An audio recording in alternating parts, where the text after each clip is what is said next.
हरे कृष्णा। वैसे तो सारे धर्म की उत्पत्ति अगर कहा जाए तो एक ही है, सारे एक ही हैं, सारे ईश्वर के ही अंश हैं, लेकिन रूप अलग अलग है। हर लोग अपने अपने रूप से, अपने अपने मतभेद से, अपने विश्वास से, अपनी श्रद्धा से अपने ईश्वर को मानते हैं, अपने धर्म को मानते हैं और अपने धर्म के बीच बहुत आस्था रखते हैं। समय दर समय चीज़ें बदलती गई, लोगों के बीच कई सारी प्रॉब्लम्स आते रही, कठिनाइयाँ बढ़ते रही, समस्याएं बढ़ते रही। लोगों ने अपने फ़ायदे के हिसाब से और अपने नुकसान को देखते हुए किसी धर्म के प्रति ज़्यादा लगाव रख लिए और कोई किसी धर्म के प्रति कम लगाव रखे। उनके पीछे का बहुत सारा कारण होगा, बहुत सारी जिम्मेदारियाँ होंगी, बहुत सारे एहसास होंगे और यही एहसास से आज हम जानने की कोशिश करते हैं कि क्यों आज ईसाई धर्म बहुत तेज़ी से फैल रहा है। हाल ही में 2020 के रिपोर्ट के अनुसार बताया जाता है कि ईसाई धर्म अभी 238 करोड़ तक फैल गया, यानी उतना लोगों तक पहुंच गया है। और वही अगर हम मुस्लिम धर्म की बात करते हैं या इस्लाम धर्म की बात करते हैं, 191 करोड़ तक पहुँच गया है। और हिंदू धर्म देखिए, जो बहुत हम भारत हिंदू राष्ट्र और नेपाल इंडिया का कहते हैं ना वर्ल्ड का सबसे बेस्ट कहते हैं राष्ट्र हिंदू राष्ट्र है, वो मात्र 116 करोड़ में सिमट गई है। और बौद्ध तो अभी शुरुआत ही हो रहा है, अभी तेज़ी से बढ़ रहा है, इस वजह से उसकी ज़्यादा कंपेयर नहीं कर बस हो चुके हैं। तो यानी यहूदी जिस तरह से तेज़ी से बढ़ रहे हैं, उनका तरीका क्या है उनके प्रति आस्था और विश्वास। मैं पिछले 8-10 सालों से मैं केरल में रहा हूँ, यहूदियों के बीच भी रहा हूँ, ईसाई धर्म के बीच रहा हूँ, उनके साथ उठना बैठना खाना पीना सारी चीज़ों को मैंने अपने पल से महसूस किया है। मुझे किसी भी जाति धर्म और संप्रदाय से कोई लड़ाई नहीं होती है और मुझे कोई इल्म भी नहीं होता है। मैं हर लोगों के साथ, हर जाति के साथ, हर धर्म के साथ मैं वैसे ही ट्रीट करता हूँ, मैं ऐसे ही बात करता हूँ, विनम्र होकर के ही चीज़ें हैं। गलत है तो गलत है, या फिर किसी भी धर्म में हो, लेकिन क्या है माजरा, कैसे ईसाई धर्म तेज़ी से फैल रहे हैं। देखा जाए तो कहते हैं ना, विश्व के प्राचीन धर्मों में से एक है ईसाई धर्म। आज से नहीं, कितनी शताब्दी पहले से चल रहा है यहूदी, लेकिन वहाँ एक ईश्वरवाद की परंपरा है। एक ईश्वरवाद का मतलब है एक ही ईश्वर है, उनका कोई रूप और स्वरूप नहीं है, यानी उनमें कोई हड्डी और मांस की बात नहीं होती है, यानी वह निराकार है, यानी उनका कोई आकार ही नहीं है, इसलिए कोई आकार नहीं दे सकते थे। हम लोग हिंदू राष्ट्र में देखें तो कितने सारे गॉड हैं, कितने सारे आकार हैं, कितने सारे देवी देवताएं हैं, उनको आकार दे करके हम पूजा पाठ करते हैं, बट इनमें निराकार है, यानी एक ईश्वरवाद की बातें की गई है, जिसे हम परम पिता परमेश्वर भी कहते हैं। लेकिन बातें यहीं तक नहीं रही दोस्तों। अगर जिसका कोई आकार नहीं हो, जिसका कुछ वजह नहीं हो, जिसे पूजा करने या श्रद्धा लगाने की कोई चीज़ नहीं, तो विश्वास हमारा बढ़ेगा कैसे। विश्वास बढ़ने के लिए तो कोई तथ्य होना चाहिए, कोई सबूत होना चाहिए, कोई प्रारूप होना चाहिए। तो उन्होंने परम पिता परमेश्वर, जिसका कोई कहते हैं ना, जिसका कोई आकार नहीं हो, निराकार है, उनके अंश, उनके पुत्र के रूप में ईसा मसीह का जन्म हुआ। वो मरियम के गोद में वही खिलखिलाता चेहरा जो एक नर्तकी थी, वहाँ से निकल के आता है। और ऐसे कई सारे जो कहते हैं ना, कई सारे जो तथ्य हैं रबिया कर करके उन्होंने चीज़ों को बताया था कि अब यहूदियों का एक नया ईसा मसीह आ गया है, अब चीज़ें बदलेगी, अब चीज़ें उसके प्रति ज़्यादा लोग विश्वास करेंगे। और वही हुआ, ईसा मसीह के आने से ही कहते हैं ना, ईसाई धर्म की आस्था और बढ़ने लगी। कहीं न कहीं पूरा ईसाई धर्म का सेंटर ऑफ कहते हैं ना अट्रैक्शन ईसा मसीह ही है, और ईसा मसीह की वजह से और चीज़ें फैलने लगी। और यह फैलते फैलते हम कहते हैं ना, हिंदू में भी कई सारे प्रारूप्स हो गए हैं और मुस्लिम में भी कई सारे प्रारूप्स, उसी तरह से यहूदियों में कई सारे खंडित हो गए हैं, यानी उसे 5-6 ब्रांचेस में डाल दिया गया है। जाहिर सी बात है, उसमें भी मतभेद है, कई लोग अपनी अपनी ज़रूरतें के हिसाब से अपनी अपनी कम्युनिटी बना लेते हैं। तो ऐसे भी ईसाइयों धर्म में भी 6 कम्युनिटी बट गई है। उसमें से कहते हैं रोमन कैथोलिक सबसे ज़्यादा कहते हैं ना ज़्यादा पावरफुल है, और उसके बाद पूर्वी रूढ़िवादी थे, उसमें भी चीज़ें चलती गई, और प्राची रूढ़िवादी थी, ऐसे ऐसे कर करके बांटा गया और सबने अपने अपने 6 ग्रुप्स बना लिए और चीज़ों को बढ़ा रहे हैं। लेकिन यूनिटी एक है, क्योंकि सबका ईश्वर एक है, जो जिसका कोई आकार नहीं है। तो ऐसी सारी चीज़ें चल रही थी, सब कुछ अच्छा चल रहा है, फॉलोअर्स भी बढ़ रहे हैं। लेकिन उन्होंने एक मिशन पे कार्य किया था, वो मिशन बहुत ही अच्छा था और बहुत ही सोच विचार के किया गया था, क्योंकि कहीं ना कहीं ऐसे लोग अपनी धर्म की बढ़ावा तो नहीं करते हैं, लोगों में प्रेरणा लाने की कोशिश करते हैं। उनका मकसद था गरीबों को खाना मिल सके, लोगों को रोजगार मिल सके, कोई भूखे ना मरे, सारे प्राणी जो भी अस्वस्थ रहते हैं उनकी सेवा शुश्रूषा कर सकें, उनको ऐसे कर्मों में लगाया जाए जिससे एक अच्छा ह्यूमैनिटी का निर्माण हो सके। तो ऐसी सोच, ऐसी परंपरा के साथ यहूदी लोग बढ़ते गए, ईसाई धर्म का प्रचार होते रहा। बहुत अच्छी बात है, इसमें कोई वजह नहीं है। लेकिन जैसे जैसे फ़ायदे बढ़ते हैं, प्रचारक आने लगते हैं और प्रचारक अपने फ़ायदे के अनुसार, अपने धर्म के अनुसार अपने अपने महापंडित बन जाते हैं और अपने चार्जशीट ले लेते हैं और चीज़ों को बढ़ाने लगते हैं। और वहाँ पर आ जाती है कहीं ना कहीं धर्म एक बड़ा रूप ले लेती है और उसी से अपना रोजी रोटी का काम करने लगते हैं। इसी वजह से धर्म के पीछे बहुत सारी लड़ाइयाँ चल रही है और जो कभी ख़त्म न होने वाली है। हमेशा किसी न किसी धर्म को लेकर के लड़ाइयाँ चलती है और हम आपस में टूटते रहते हैं। एक गरीब को खाने के अलावा किसी धर्म से लेना देना नहीं है, लेकिन उन्हें उस तरह से ट्रेंड किया जाता है, उससे तैयार किया जाता है कि मैं ही आपका रक्षक हूँ। धर्मो रक्षिति रक्षिता, जो धर्म की रक्षा करता है ईश्वर उसकी रक्षा करता है। आपका धर्म ये है, इसलिए आप अपने धर्म को बचाए रखें, ईश्वर आपके साथ है। ऐसे ऐसे हर धर्मों के कहते हैं, हर धर्मों के कर्म है, हर धर्मों के नियम है, हर धर्मों के परंपरा है। बट अगर आप हर चीज़ों को पढ़ते हैं, हर चीज़ों को जानते हैं, तो पता चल जाता है सारे धर्म एक है, सारे ईश्वर एक है। अब आती है मज़ेदार खिस्से कि ऐसा क्यों हो रहा है। अक्सर यही चीज़ें लोगों को कहीं ना कहीं दूसरे धर्मों से अलग कर देती है या शायद अलग करने की कोशिश करती है। अगर देखा जाए तो ईसाई धर्म के मूल रूप से 3 तत्व थे, जिसमें परमपिता परमेश्वर का रूप था, जिसको निराकार मानते थे। वही कहते थे वही मेरे गुरु है, वही मेरे ब्रह्मा है, वही मेरे सब कुछ है, जिनका कोई मांस नहीं है, जिनका कोई हड्डी नहीं है। लेकिन उसको चलते उससे कुछ होती नहीं थी। सृष्टि के रचयिता तो मानते थे, लेकिन सृष्टि के पुत्र होना तो चाहिए जो सृष्टि में कार्य कर सके। तो ईसा मसीह आए तो पहले, उनके बाद ईसा मसीह को लोग फॉलो करने लगे और उनसे सृष्टि के रचयिता के रूप में, लोगों को प्यार के रूप में देखने लगे।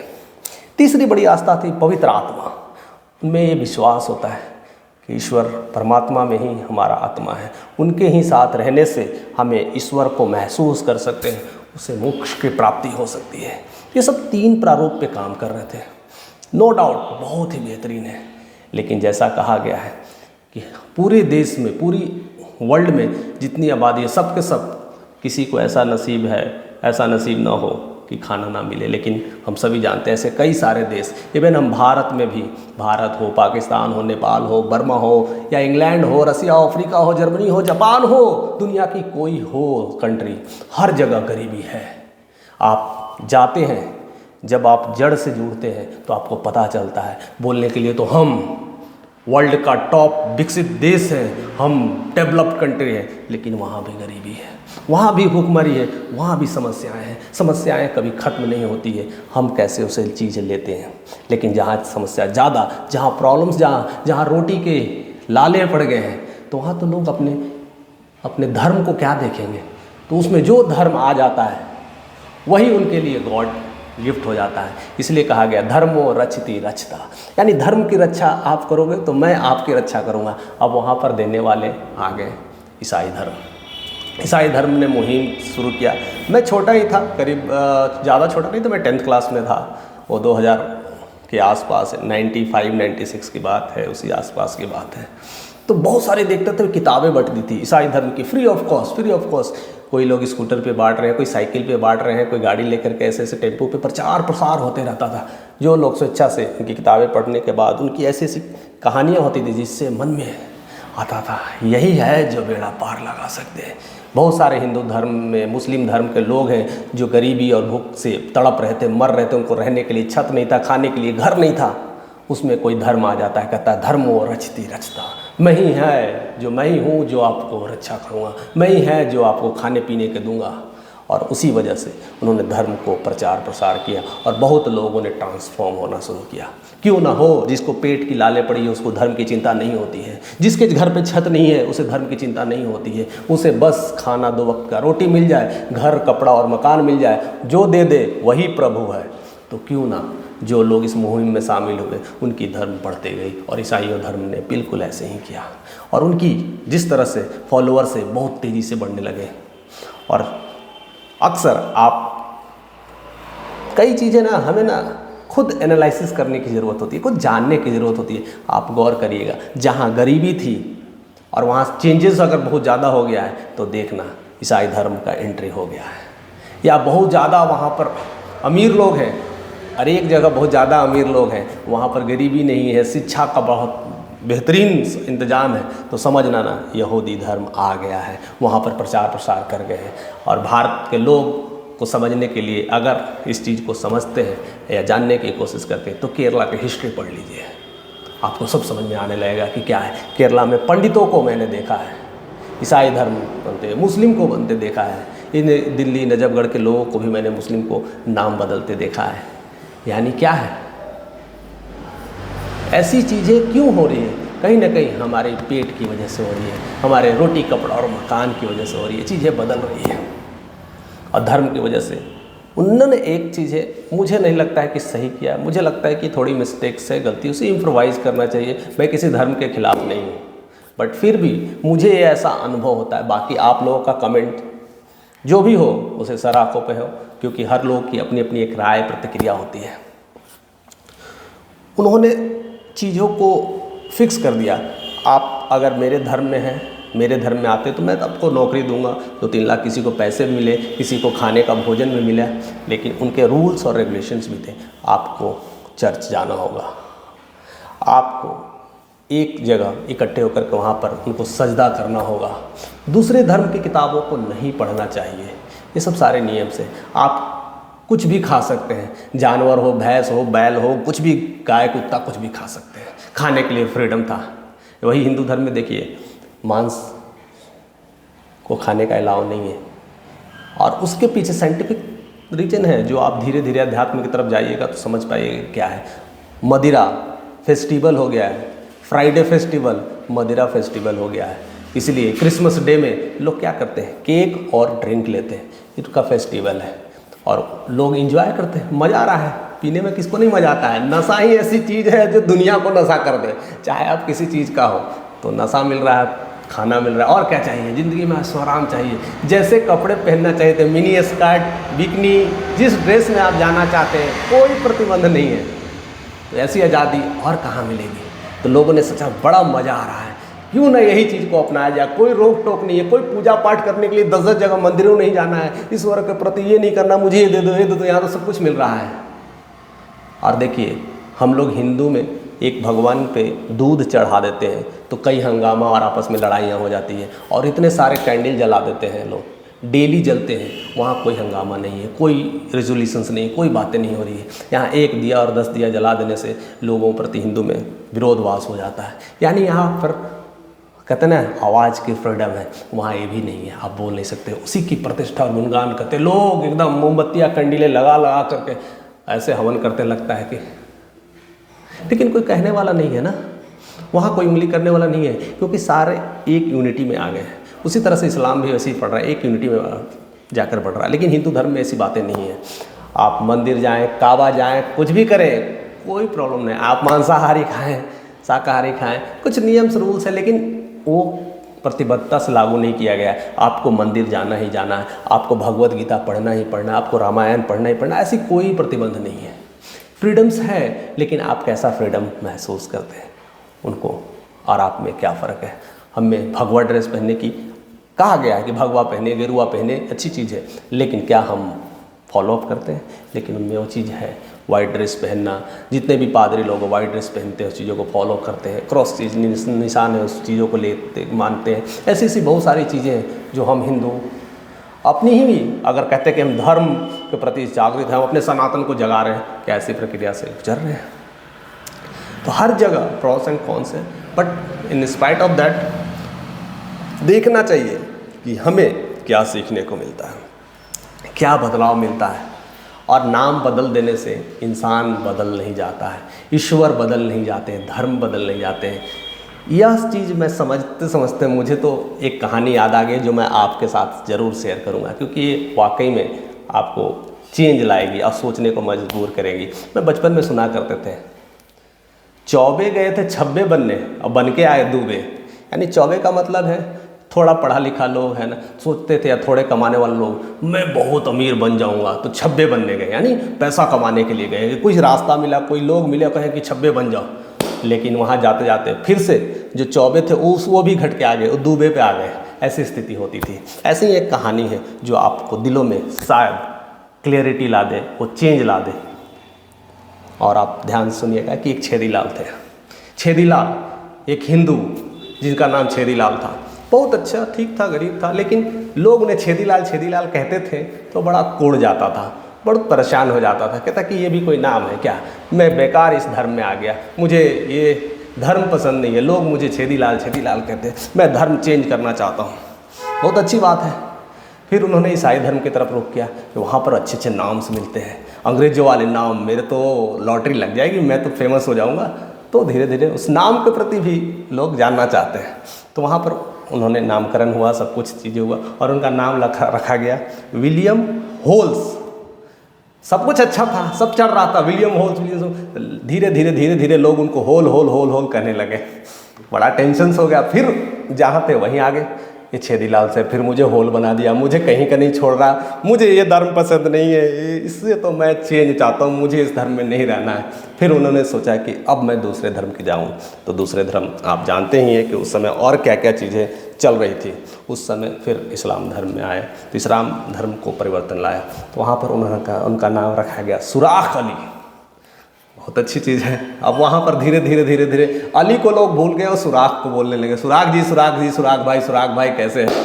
अब फिर से वही समस्या आ गई कुछ दिन बाद से, कह रहे ये भी कोई नाम है क्या, सुराख। फिर तो मैं वहीं से आ गया, होल छेद, फिर सुराख आ गए। अब क्या करें, लगा कि अब नहीं, ये धर्म भी छोड़ना चाहिए। अब इन्होंने इस धर्म को भी छोड़ना, तो अब सोचा अब क्या करें। तो उन्हें लगा कि अब एक सरदारों वाला है, पंजाबी सिख में जाता हूँ, वहाँ ठीक है, वहाँ आज़ादी है, वहाँ अच्छे अच्छे नाम मिलते हैं और सरदारों वाली फीलिंग्स आती है। तब वहाँ गए, वहाँ पर उन्होंने धर्म को परिवर्तन किया और वहाँ पर उनका नाम रखा गया खड्डा सिंह। सिंह धीरे धीरे गायब हो गया, खड्डा नाम से प्रसिद्ध हो गया। फिर वो परेशान हो गया, अब कहाँ आ गया, मैं तो खड्डा सिंह आ गया। खड्डा कोई नाम होता है क्या, लोग खड्डा बना लेंगे। इससे तो मैं अच्छा छेदीलाल ही था, अपने जगह पर अपना नाम था, अपना पहचान था, अपने धर्म के प्रति आस्था था, विश्वास था और हम आगे बढ़ रहे थे। इतने सारे परिवर्तन करने के बाद भी मुझे छेदी से खड्डा में बना दिया, इससे अच्छा मैं छेदीलाल ही से ही हूँ। और अपने फिर से धर्मों को फिर से अपनाया और फिर से छेदीलाल बन गया। मैं यह कहानी इसलिए बता रहा हूँ कि आप इस समझना है कि आपके जीवन में क्या क्या चीज़ें हो रहा है, आपके लाइफ में कैसे परिवर्तन हो रहे हैं। नाम अगर सोचते मुझे अच्छा मिलेगा, पहचान अच्छा मिलेगा और मुझे पैसे मिल जाएंगे तो मैं बदल जाऊँगा, ऐसा हो नहीं सकता। कर्म ही आपके नाम बतलाते हैं। आपके कर्म कैसे हैं, आपका वजूद कैसा, आप मेहनत करेंगे तो पैसे कमा लेंगे। रोटी कपड़ा और मकान का इंतजाम आप तो कर ही ले सकते हैं, दिन भर मजदूरी करेंगे तो इतना मिल ही जाता है। लेकिन लोग फ्री फंड में जो चीज़ें इस्तेमाल करते हैं वो आज न कल सब कुछ चला जाएगा। छेदीलाल से बनने गए थे चड्ढा सिंह और खड्डा सिंह, फिर भी आकर के वही छेदीलाल बन जाएंगे। तो आप चीज़ों को समझिए, जानिए और अपने धर्म को पहचानिए। कोई धर्म और लड़ाई नहीं लड़ना है, जो जिस जगह पर है उससे अपनाइए और आगे बढ़ते रहिए। किसी के बीच भेदभाव, मुझे उस धर्म को फैलाना है, मुझे उस धर्म में आगे बढ़ना है, जिस धर्म में उस धर्म में आप पूजा पाठ करिए, आगे बढ़िए और सारे धर्मों का अध्ययन करिए, पढ़िए, जानिए, इंजॉय करिए लाइफ को। खुश रहिए, मस्त रहिए, स्वस्थ रहिए और इस सब लड़ाइयों से दूर रहिए। और ऐसे ही हमारे साथ बने रहिए, ऐसे ही वीडियोस लाते रहेंगे, आपको एंटरटेन भी करते रहेंगे, नई नई इन्फॉर्मेशंस देते रहेंगे और ऐसे ऐसे चीज़ों को जागरूक करते रहेंगे जिससे हमें और आप में थोड़ी सी चेंज आए। A small change makes the whole difference. And मैं वही कर रहा हूँ और आपके साथ मुझे अच्छा लग रहा है। ऐसे ही हमारे साथ प्यार देने के लिए आपका तहे दिल से शुक्रिया।